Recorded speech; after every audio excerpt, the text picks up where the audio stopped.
Hello students, this is Swati Sharma and I welcome you all to my YouTube channel Science Education.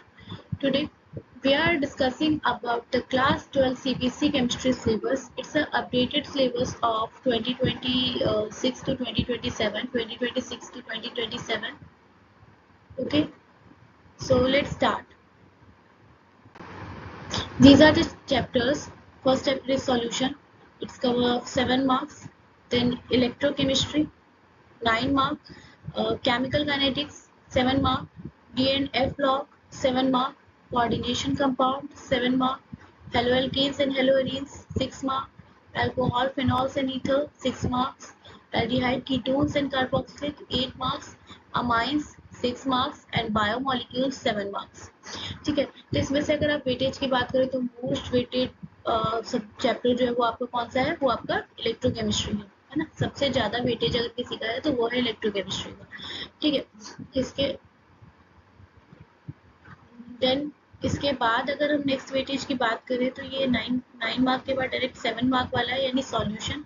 तो अगर most weightage वाले chapter की बात करें तो सबसे पहले क्या है, इलेक्ट्रोकेमिस्ट्री। अगर हम प्रेफरेंस की बात करें कि हमें किस चैप्टर को ज़्यादा प्रेफरेंस देनी चाहिए, वैसे तो सारे ही चैप्टर इंपॉर्टेंट हैं, बट अगर हम प्रेफरेंस की बात करें on the basis of marks तो हम सबसे पहले हमें इलेक्ट्रोकेमिस्ट्री कवर करनी चाहिए and solution and chemical kinetics, है ना।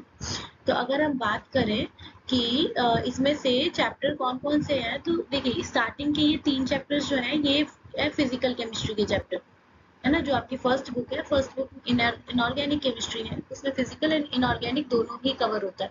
तो ये आपका फिजिकल केमिस्ट्री का पार्ट है। देन ये दोनों जो है ये इनऑर्गेनिक केमिस्ट्री का पार्ट है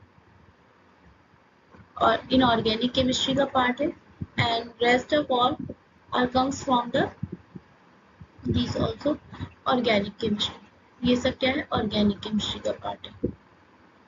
ठीक है, तो बात करें वेटेज की बात कर रहे थे हम, तो पहला इलेक्ट्रोकेमिस्ट्री है, देन सॉल्यूशन है, then chemical kinetics and then d and f block. अच्छा, डीएनएफ ब्लॉक के लिए तो मैं ये कहना चाहूँगी आप पढ़ लीजिए, पढ़ के रख लीजिए इसको, बट इसको तो आपको लास्ट में एक बार बहुत थॉरली पढ़ना ही पड़ेगा। ठीक है, then d and f block elements, coordination compound,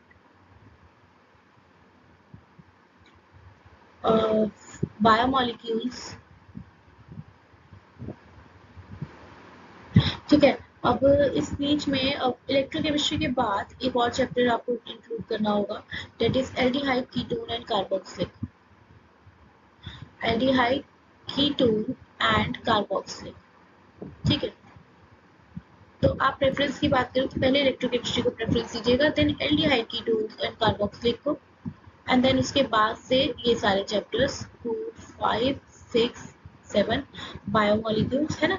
and then 6 marker chapters हैं आपके पास, है ना। फिर उन इसके बाद वो आप उस पर ध्यान दीजिएगा। ठीक है, तो ये चैप्टर्स हैं जो कि आपको क्लास 12 में पढ़ने हैं और इसका टोटल वेटेज आप देख लीजिए, 70 मार्क का आपका पेपर आने वाला है। ठीक है, तो बात करते हैं chapter number 1 that is solution की। तो सॉल्यूशन में आपको कौन कौन से टॉपिक कवर करने हैं, ये टाइप्स ऑफ सॉल्यूशन में आपका सॉलिड सॉल्यूशन आ जाता है ना, लिक्विड सॉल्यूशन आ जाता है एंड गैस सॉल्यूशन आ जाएगा।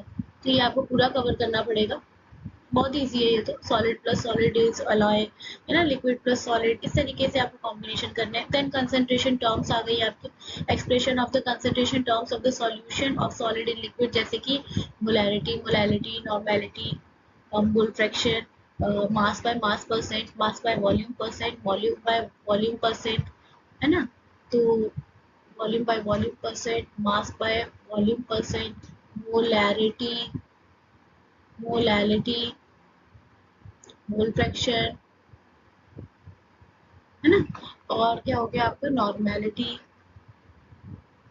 और यहाँ पर क्या गया, पीपीएम एंड पीपीबी। ये मैं अपने चैनल पे ऑलरेडी कवर कर चुकी हूँ सारे पॉइंट्स, तो आप वहाँ पर विजिट करके एक बार देख सकते हैं। ठीक है, then solubility of gas in liquid and solid solutions क्या होता है। तो गैस की सॉल्युबिलिटी लिक्विड में क्या है, ये बतानी है, तो इस पे बेस्ड आपको एक लॉ भी पढ़ना होगा यहाँ पर, डेट इज हेनरीज लॉ, है ना। हेनरीज लॉ, फिर रॉल्स लॉ पढ़ेंगे। रॉल्स लॉ क्या है, इसी हेनरीज लॉ का मॉडिफाइड वर्जन है ना। इसी हेनरीज लॉ को मॉडिफाई करके थोड़ा सा बता दिया है, तो उसको हम रॉल्स लॉ के नाम से पढ़ते हैं। Then colligative property, colligative properties में आपको relative lowering in vapour pressure, elevation in boiling point, depression in freezing point, इन दोनों से बहुत क्वेश्चन बनते हैं। Elevation in boiling point, depression in freezing point, osmotic pressure, most important, most favourite topic है ना। Then determination of molecular mass using the colligative property, abnormality in the molar mass, मतलब कि expected क्या था और निकल के क्या आया, है ना, that is abnormality। फिर Van Hoff factor, तो ये आपको सॉल्यूशन चैप्टर से कवर करना है। देन नेक्स्ट बात करते हैं इलेक्ट्रोकेमिस्ट्री की। तो इलेक्ट्रोकेमिस्ट्री के लिए अगर हम देखें तो सबसे पहला है रिडॉक्स रिएक्शन। आप ऑलरेडी 11th क्लास में पढ़ के आए हो, रिडॉक्स के ऊपर पूरा चैप्टर पढ़ के आए होंगे, है ना। तो वहां से आपको यहाँ पर वो चैप्टर आपके लिए बहुत हेल्पफुल है इसमें, है ना। फिर उसके बाद से EMF of the cell, standard electron potential, then Nernst equation, one of the most important topic। हर साल 3 मार्क का एक क्वेश्चन आता ही आता है इस टॉपिक से हर साल, Nernst equation पे, ठीक है। ये E cell equals to E naught cell minus 2.303 RT upon NF, log oxidation upon reduction, ये फॉर्मूला है, इसके ऊपर हर साल एक क्वेश्चन तो आता ही है। Then application to chemical cells, क्या होती है केमिकल सेल्स की एप्लीकेशन, कहाँ यूज किया जाता है। Relation between the Gibbs free energy and the EMF, इसको तो स्टार मार्क कर लीजिए, ये तो हर साल आता है तो इसको तो स्टार ही मार्क करके चलिए। Then conductance in the electrolytic solution, किस तरीके से इलेक्ट्रोलिटिक सॉल्यूशन में कंडक्टेंस होता है ना, यानी कंडक्ट किस तरीके से होती है उसमें, charges. Then molarity, molar conductivity, variation of conductivity with concentration. Then Kohlrausch effect, then electrolysis and law of electrolysis, ठीक है। यहाँ पर आपको फेराडे लॉ आ जाएगा, फेराडे के फर्स्ट से सेकंड दोनों लॉ आपको पढ़ने होंगे इसमें, ठीक है। देन इसके बाद से dry cell, electrolytic cell and galvanic cell, lead accumulator, fuel cell and corrosion. Corrosion भी आप अपने 10th क्लास में पढ़ के आए हो, है ना। तो कोरोजन भी आप अपने 10th क्लास में पढ़ के आए, तो वो तो कोई बहुत बहुत टिपिकल सा टॉपिक है ना। और ये इलेक्ट्रोकेमिस्ट्री 9 मार्क्स का टॉपिक चैप्टर है, तो ये तो बहुत इंपॉर्टेंट है। देन बात करते हैं केमिकल काइनेटिक्स की। केमिकल काइनेटिक्स की बात करें तो सबसे पहले इसमें आता है रेट ऑफ रिएक्शन, इधर जीरो ऑर्डर, फर्स्ट ऑर्डर, है ना। यही दो है हमारे सिलेबस में, सेकंड ऑर्डर थर्ड ऑर्डर तो नहीं है हमारे सिलेबस में, सिर्फ यही दोनों रिएक्शंस है, zero order and first order, है ना। इसी की आपको एवरेज निकालनी है और स्टेनिस निकालनी है, ठीक है। Factor affecting the rate of reaction, कौन कौन से फैक्टर्स है जो रेट को अफेक्ट करते हैं। Then concentration, temperature and catalyst, यही तो फैक्टर्स है, यही तो फैक्टर्स है जो अफेक्ट करते हैं, ठीक है, यही फैक्टर्स है। Order and molecularity of the reaction, rate law and specific rate constant, है ना। ऑर्डर, रेट, रिएक्शन का ऑर्डर क्या है, मॉलिक्यूलैरिटी कितनी होती है, rate law and specific rate law, ये सारा आपको पढ़ना होगा। Then integrated rate equation and half life, है ना। जीरो ऑर्डर और फर्स्ट ऑर्डर की हाफ लाइफ आपको पढ़नी है, only for zero and the first order reaction, लिखा भी है फर्स्ट ऑर्डर रिएक्शन, ठीक है। अब इसके बाद से ये इसको हटा दीजिए। देन इसके बाद नेक्स्ट है कंसेप्ट ऑफ कोलिजन थ्योरी, है ना। Elementary idea, no mathematical treatment, यहाँ पर आपको किसी मैथमेटिकल कैलकुलेशन की जरूरत नहीं है, सिर्फ और सिर्फ आपको थियोरेटिकल पार्ट पता होना चाहिए। देन इसके बाद एक्टिवेशन एनर्जी एंड अर्हेनियस इक्वेशन, ठीक है। तो ये टॉपिक हैं जो आपको चैप्टर नंबर 3 में कवर करने हैं, ठीक। देन इसके बाद आते हैं chapter number 4, D and f block. अच्छा, डी एंड एफ ब्लॉक एक ऐसा चैप्टर है जिसमें आपको बहुत ज्यादा याद रखने की चीजें है ना। जैसे आपको एलिमेंट्स का नेचर याद रखना होगा, इसमें बहुत सारी चीजें, इसका डीएनएफ ब्लॉक की तो एक एक लाइन इंपॉर्टेंट है एनसीईआरटी से अगर आप उठाए तो, है ना। तो यहाँ पर देखते हैं general introduction, electronic configuration, occurrence and characteristics of the transition metals, ठीक है। डीएनएफ ब्लॉक को ट्रांजिशन और इनर ट्रांजिशन मेटल्स ही बोलते हैं, तो उसकी इलेक्ट्रॉनिक कॉन्फ़िगरेशन आपको पता होनी चाहिए, कहाँ कैसे उसको वो किया जाता है, एक्सट्रैक्ट किया जाता है, वो कैरेक्टरिस्टिक्स ऑफ ट्रांजिशन मेटल्स की, मेटल्स ट्रांजिशन मेटल्स की कैरेक्टरिस्टिक्स क्या क्या होती है। जनरल ट्रेंड बात करें तो फर्स्ट रो का जनरल ट्रेंड आपको पता होना चाहिए, ठीक है। Properties of the first row, पहला जो रो है आपका, है ना, स्टार टीवी करोड़पति वाला जो रो है, उसमें आप उसकी आपको जो है स्कैंडियम टाइटेनियम वैनेडियम वाला जो रो है, उसकी आपको ट्रेंड पता होनी चाहिए उस रो की, है ना। एंड देन इसके बाद उसका मेटेलिक कैरेक्टर पता होना चाहिए, उसकी आयनाइजेशन एंथैल्पी पता होनी चाहिए, है ना। आयनाइजेशन एंथैल्पी क्या होती है ना, कमेंट में बताइए मुझे। ऑक्सीडेशन स्टेट पता होनी चाहिए उसमें, आयनिक रेडियाई, जैसे कि हम बात करें मेटालिक है तो आयनिक रेडियाई ही होगा इसका, है ना। Then colour, catalytic property, magnetic properties, industrial compound, alloy formation. तो ये टॉपिक्स है जो कि आपको इसमें कवर करने हैं। मतलब फर्स्ट लाइन के ट्रेंड आपको अच्छे से होना चाहिए, क्लियर होना चाहिए, वो ट्रेंड में ये सारे टॉपिक्स हैं जो कि आपको कवर करने हैं। Then preparation and property of K2Cr2O7 and KMnO4, इसको ऐसे लिखिएगा K2Cr2O7 that is potassium dichromate and KMnO4 that is potassium permanganate, ठीक है। लेंथेनॉइड, लेंथेनॉइड्स, इसके बाद से एफ ब्लॉक की बात की तो एफ ब्लॉक दो पार्ट्स में डिवाइड है, लेंथेनॉइड्स एंड एक्टिनॉइड्स, है ना।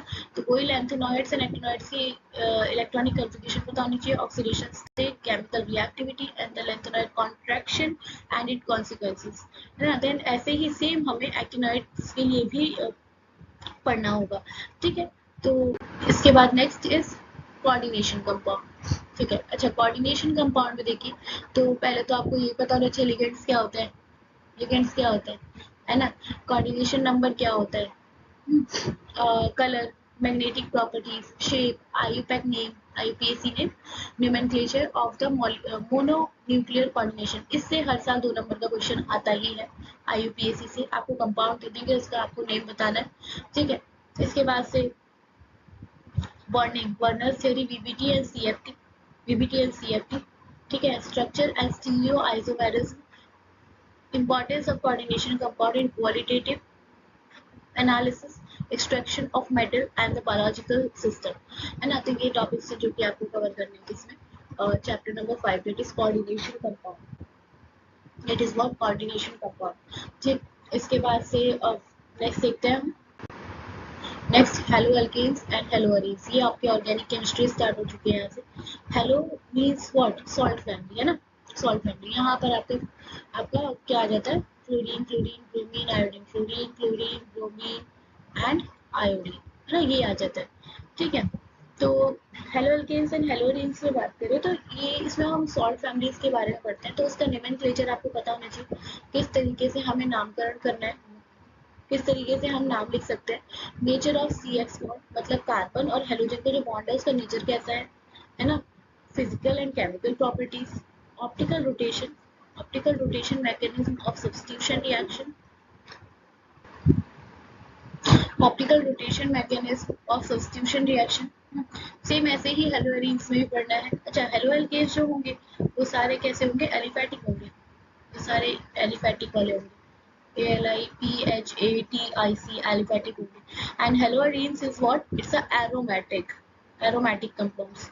अब aromatic aliphatic compounds mean chain like compound, like C इस तरीके से compound बनता चला जा रहा है chain की तरह, that is aliphatic। and aromatic means ring, है ना, रिंग जिसमें कॉन्जुगेशन हो, जिसमें continuous localization of pi electrons हो, है ना, ये पाई बॉन्ड हो, इसको हम एरोमेटिक कंपाउंड्स बोलते हैं। तो हेलो एल्केन्स यानी हमें चेन लाइक स्ट्रक्चर्स की स्टडी करनी है यहाँ, and hello arenes it means हमें एरोमेटिक स्ट्रक्चर्स की स्टडी करनी है। तो एरोमेटिक हेलो एरीन्स का भी same nature of CX bond, substitution reaction, है ना, substitution reaction, direct influence of halogen in a mono substituted compound only, है ना। अच्छा, ये सब्स्टिट्यूशन रिएक्शन के बारे में हमें इसको पढ़ना होगा। सब्स्टिट्यूशन मीन्स व्हाट, कि एक जगह हमने एक लिगेंड को रिमूव किया और उसकी जगह दूसरे लिगेंड को हमने ऐड करना स्टार्ट कर दिया, है ना। तो that is called substitution reaction, जहाँ पे किसी की प्लेस पे किसी दूसरे को ऐड किया जाएगा, है ना। यही सब्स्टिट्यूशन होती है। Then uses and environmental effect of dichloromethane, trichloromethane, tetrachloromethane, iodoform, freons and DDT। अच्छा, इसके अलावा एक और टॉपिक ऐड कीजिए यहाँ पर, SN1 एंड SN2 रिएक्शन, की SN1 एंड SN2 रिएक्शन क्या होती है, what are the difference between it, what are the differences, है ना, व्हाट आर द डिफरेंसेस, क्या क्या डिफरेंसेस हैं इनके बीच में। एंड इसके अलावा जितनी भी प्रेपरेशन है, preparation and chemical properties of these compound of haloalkanes and haloarenes, है ना, ये भी आपको कवर करने होंगे। एंड एक और टॉपिक है आपका क्या, name reactions, most important name reactions. ठीक है, तो ये कुछ टॉपिक्स है जो आपको हेलो एल्केन्स एंड हेलोरीन्स में कवर करना है। ठीक है, SN1 एंड SN2 तो बहुत अच्छे से कीजिएगा। इसके बीच में तो डिफरेंसेस भी आपके कम से कम 5 डिफरेंसेस आप करेंगे, है ना, इसकी फुल फॉर्म करेंगे यहाँ पर। ठीक है, एंड इसके अलावा एक एक रिएक्शन इसकी करेंगे। आपका इसका रिएक्टिविटी ऑर्डर क्या है, जैसे 3 डिग्री, 2 डिग्री, 1 डिग्री, है ना, तो इसमें कौन सा ऑर्डर फॉलो होता है ये भी आपको पता होना चाहिए। ठीक है, देन आते हैं नेक्स्ट चैप्टर पे। फिर second that is phenol, alcohol, phenols and ethers, है ना, अल्कोहल्स यानी OH, फिनॉल्स यानी also OH but in a aromatic ring, है ना, यहाँ पर अगर OH होगा तो फिनॉल्स हो जाएगा। और ईथर क्या होता है ना, ईथर, ईथर क्या हो गया, बहुत छोटा सा टॉपिक है ईथर आपको। ठीक है ना, तो ईथर क्या हो गया आपका, ईथर ROR हो गया, यहाँ भी कोई अल्काइल चेन होगी, यहाँ कोई अल्काइल चेन होगी, बीच में क्या होगा, ऑक्सीजन होगा, तो ये क्या हो गया आपका ईथर हो गया, है ना। तो अल्कोहल, अल्कोहल्स में बात करें तो नोमेनक्लेचर फिर से naming, method of preparation, physical and chemical properties, है ना, ऑफ प्राइमरी अल्कोहल ओनली। देखिए ये अच्छा है कि इसने स्पेसिफाई कर दिया कि फिजिकल एंड केमिकल प्रॉपर्टी आपको सिर्फ और सिर्फ प्राइमरी अल्कोहल्स की करनी है ना। Identification of primary, secondary and tertiary alcohol, किस तरीके से आप आइडेंटिफाई कर पाएंगे, using the test, using the chemical reaction, chemical reaction के बिहाफ पे आप कैसे बता पाएंगे। फॉर एन एग्जाम्पल आपको कोई अल्कोहल दे दिया and you have to identify whether your alcohol is primary, secondary और टर्शियरी, तो इसके लिए एक स्पेसिफिक रिएक्शंस होती है ना। इसकी रेट के अकॉर्डिंग हम डिफाइन कर पाएंगे कि आपका जो अल्कोहल है वो प्राइमरी है, सेकेंडरी है और टर्शियरी है ना। तो mechanism of dehydration, use with special reference to methanol and ethanol. अच्छा, इसके ऊपर पूरा एनसीईआरटी में आपको एक पैराग्राफ दिया हुआ है, मीथेनॉल और इथेनॉल की सारी प्रॉपर्टीज दी हुई है उसमें, और उसका यूज भी दिया हुआ है, एप्लीकेशंस भी दी हुई है एंड कॉम्प्लिकेशंस भी दी हुई है। ठीक है, तो वो आपको एनसीईआरटी से कवर करना है। ठीक है, देन इसके बाद phenol, same nomenclature, method of preparation, physical and chemical properties, acidic nature of phenol, electrophilic substitution reaction and uses of phenol। ठीक है, ये सारे टॉपिक्स आपको कवर करने होंगे इसमें।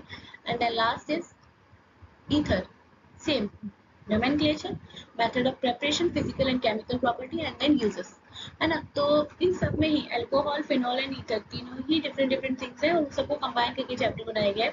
तो इसमें सब में ही nomenclature, method of preparation, physical and chemical properties ये तो सेम ही है, एंड यूजेस ये तो सब में कवर करने सेम ही है। ठीक है, नेक्स्ट देखते हैं aldehyde, ketones and carboxyl. Aldehyde, ketones and carboxylic. Aldehyde, ketone, carboxylic में सबसे पहले देखें तो नोमेनक्लेचर, फिर से नेचर ऑफ कार्बोनाइल ग्रुप, है ना, कार्बोनाइल ग्रुप कौन कौन से हैं इसमें। अच्छा, कार्बोनाइल ग्रुप होते क्या है, जहां पर भी कार्बन और ऑक्सीजन का बॉन्ड होगा इस तरीके से, है ना, वो कार्बोनाइल होगा। जैसे एल्डिहाइड के लिए बात करूं तो एल्डिहाइड का बॉन्ड कैसा होता है, C double bond OH, C double bond O और H, यहाँ पर हमारा कोई भी एल्काइल होगा, है ना, एल्काइल की चेन होगी। देन इसके बाद से बात करें कीटोन की तो C डबल बॉन्ड O, यहाँ भी R, यहाँ भी R। एंड देन कार्बोक्सिलिक की बात करें तो R C double bond O और OH। तो ये जो पार्ट है ये that is called carbonyl, that is called carbonyl, है ना। तो इसी को कार्बोनाइल ग्रुप बोलते हैं। तो वही बोला इसमें कि nomenclature, nature of carbonyl group, method of preparation, physical chemical properties, mechanism of nucleophilic addition, reactivity of alpha hydrogen in the aldehyde, in aldehyde and then uses, है ना। अल्फा हाइड्रोजन क्या होता है, देखिए जो भी कार्बन है उससे जिससे कि फंक्शनल ग्रुप अटैच्ड है ना, जिस भी कार्बन से फंक्शनल ग्रुप, जिस भी कार्बन से आपका कोई भी फंक्शनल ग्रुप अटैच होगा उसके बगल वाले कार्बन पे जो भी हाइड्रोजन है that is your alpha hydrogen, है ना। तो क्या आपका अल्फा हाइड्रोजन है, तो उसकी रिएक्टिविटी आपको बतानी है यहाँ पर। Then carboxylic acid, carboxylic acid nomenclature, acidic nature, method of preparation, physical and chemical property and uses, है ना। तो आप देख सकते हो कि आपके ऑर्गेनिक के जितने भी चैप्टर्स अभी तक हमने देखे सब में हमें कुछ चीजें कॉमन है, nomenclature, nature, method of preparation, physical and chemical properties and uses, है ना। तो ये क्या है हमारे सब में कॉमन है। ठीक, नेक्स्ट देखते हैं अमाइंस। ओके, ये 2 बार लिख दिया गया है, ठीक है। इसको कट कर लीजिएगा, ठीक है। तो अमाइंस में सबसे पहले फिर से नोमेनक्लेचर, देन क्लासिफिकेशन, है ना। Classification on the basis of degree, on the basis of hybridization, है ना। इन सब बेसिस पे हम इसकी क्लासिफिकेशन करते हैं। देन स्ट्रक्चर कैसा होता है एक्चुअल में, फिर वही आ गया method of preparation, physical and chemical properties, uses, identification of primary, secondary and tertiary amines। जैसे हमें वहाँ अल्कोहल के लिए करना था कि identification of primary, secondary and tertiary alcohol, उसी तरीके से यहाँ हमें अमाइंस के लिए पढ़ना है। And then most important is the diazonium salt. Diazonium salt, इस डाइजोनियम सॉल्ट की आपको प्रेपरेशन भी पढ़नी होगी सेपरेटली, है ना। क्या है डाइजोनियम सॉल्ट, ये तो है N2Cl, है ना। तो इसकी आपको क्या करनी है, प्रिपरेशन भी पढ़नी होगी, केमिकल रिएक्शन भी पढ़नी होगी, इंपॉर्टेंस भी पढ़नी होगी इनके सिंथेटिक ऑर्गेनिक केमिस्ट्री, है ना। सिंथेटिक मतलब आर्टिफिशियल, तो ऑर्गेनिक केमिस्ट्री में आर्टिफिशियली अगर हम कुछ बनाते हैं तो वहाँ पर इसकी क्या इंपॉर्टेंस है डाइजोनियम सॉल्ट की, तो वो हमें इसमें कवर करना है। देन आते हैं बायोमोलिक्यूल्स, और लास्ट चैप्टर, है ना, बायोमोलिक्यूल्स। बायोमोलिक्यूल्स में हम बात करते हैं सबसे पहले कार्बोहाइड्रेट्स। कार्बोहाइड्रेट्स में आपका क्लासिफिकेशन आना चाहिए, एल्डोज एंड कीटोज, है ना, इसके बारे में आपको पढ़ना होगा। देन मोनोसेकाइड्राइड्स जैसे ग्लूकोज, फ्रक्टोज, ठीक। डी एंड एल कॉन्फ़िगरेशन, ऑलिगोसेकाइड्राइड्स, ऑलिगोसेकाइड्राइड्स मतलब जिसमें बहुत सारे कार्बोहाइड्रेट चेन आपके ब्रेक हो सकते हैं, सुक्रोज, लैक्टोज, माल्टोज, है ना। पॉलीसेकाइड्राइड, स्टार्च, सेलुलोज, ग्लाइकोजन, ठीक है। Importance of carboxylic carbohydrates, it is, इसकी क्या इंपॉर्टेंस है। इसके अलावा आपको पढ़ना है इसमें प्रोटीन क्या होता है, elementary idea of amino acids. Amino acid is what, it's a building block of protein, है ना। तो आपको प्रोटीन पढ़ना है, उससे पहले आपको अमीनो एसिड्स पढ़ने होंगे, फिर पेप्टाइड बॉन्ड पढ़ने होंगे जो अमीनो एसिड्स को बॉन्ड करते हैं, देन पॉलीपेप्टाइड्स बॉन्ड पढ़ने होंगे, फिर प्रोटीन, पहले आप अमीनो एसिड पढ़ेंगे, देन पेप्टाइड बॉन्ड पढ़ेंगे, देन पॉलीपेप्टाइड्स बॉन्ड पढ़ेंगे, एंड देन प्रोटीन बनेगा आपका। फिर स्ट्रक्चर बतानी है आपको प्रोटीन की, फिर primary, secondary and tertiary structure and quaternary structures, है ना। Qualitative idea only, denaturation of protein, इस पे तो क्वेश्चन आएगा कई बार, एंड एंजाइम्स, ठीक है। Hormones, elementary idea excluding structure, vitamins, classification and function, nucleic acid, DNA and RNA, है ना। तो ये टॉपिक्स है जो आपको बायोमोलिक्यूल से कवर करने हैं, ठीक है। इसके बाद से हाँ, तो ये कुछ चैप्टर्स रहे आपके जो आपको क्लास 12 की केमिस्ट्री में आपको कवर करने होंगे। हमने देखा इसकी प्रेफरेंस कि हमें कौन से चैप्टर्स को पहले प्रेफरेंस देनी है एज पर द वेटेज, है ना।